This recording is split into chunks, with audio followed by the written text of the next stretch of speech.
It's week 5 of Flourishing Communities, and this week's theme is reconciliation. Grab your one-pager and let's dive in. All right, it's story time. Last year, I was leading a manuscript study for my church women's retreat, and during a large group sharing time, my friend raised her hand to share an interpretation. Near the start of her sharing, I interrupted her, and this was totally not my intention, but what came out of my mouth was basically, "You're taking up too much space, and we've heard enough of your voice." I knew that I said something wrong when the 100 women in the room immediately were like, "Oh," and totally thought that I burned her. My words deeply hurt my friend and totally shut her down, as well as other women in the room who were probably thinking about sharing but felt too scared to after my comment. After session, I sought out my friend, I apologized, and I spent time listening to her share how I had deeply hurt her and broken her trust. It was a really hard conversation, but we reconciled, and we actually decided to bring our reconciliation conversation to the start of the next session because what I had done was so public. I explained what was problematic about what happened regardless of my intentions. I owned my actions and their impact. Anna also shared her perspective and encouraged our community.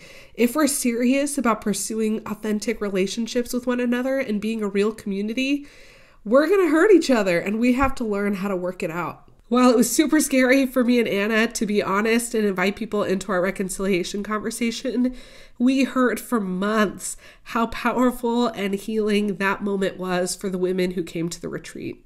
Having been reconciled to God in Jesus, flourishing communities engage in the hard work of being in right relationship with one another.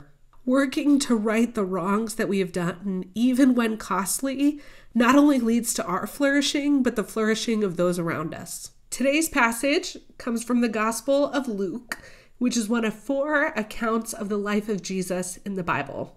Huge crowds have gathered in Jericho to see Jesus. People have heard about his teachings, the healings that he's done, and that he's even claiming to be king.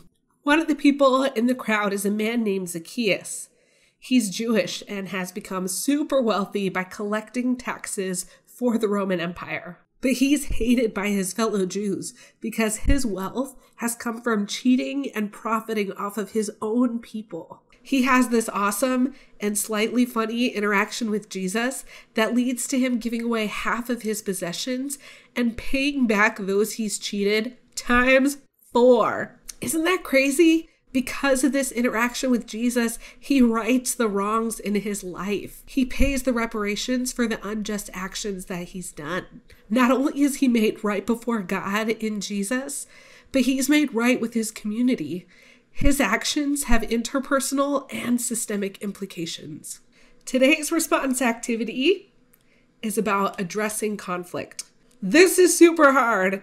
If you've ever had a roommate or maybe you have a sibling, you know this is super hard. But learning how to handle conflict well and reconcile with each other is key for a community to truly flourish. Practicing reconciliation relationally will help prepare us for engaging and pursuing reconciliation on larger systemic levels. I will name that there are circumstances where reconciliation is out of the question, and that's okay. Sometimes even direct reconciliation is not the right solution. If we've been wronged, God can work forgiveness in our hearts over time, and we don't always need to bring that before the other person or talk about that face to face. Our own cultures or the circumstances of the conflict can even impact how we approach reconciliation conversations or conflict. Situation, behavior, impact. This is a simple framework to help give you language as you reflect on a conflict that you've experienced. Maybe it'll bring clarity to what was really painful about what happened. Situation. What was the context of the conflict? Take my story that I shared at the beginning. We were at a church women's retreat. There were 100 people in the room. It was very, very public. And as the speaker for the retreat, I was in a position of power. Behavior. I interrupted her and spoke some sharp and not gracious words. Impact. My friend was hurt. She totally shut down. She was embarrassed. And even her friends were angry for her and had a hard time engaging in the rest of the session.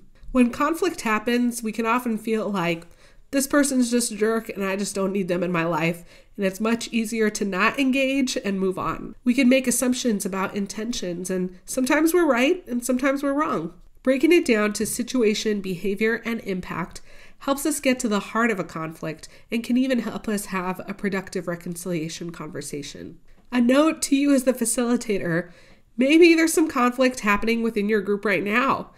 If something's going down between two people, do not put them on blast. Let the Holy Spirit do that work. If something has felt off in your group dynamic, prayerfully discern if it's worth bringing it up. Why is addressing conflict and pursuing reconciliation so important for a flourishing community? If we don't think about the culture that we're creating, we'll always stay at the surface. There will be rifts in relationships.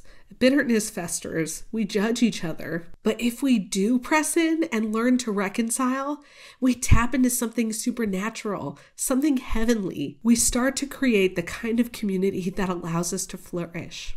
And isn't this the heart of the gospel, that we have been reconciled to God and can be reconciled to one another? When we do this, we live into the kingdom. Pray, pray, pray over your time together this week. Even if you invest more time in praying than preparing for the passage, I think that would serve you well. Blessings to you as you prepare this week. Bye.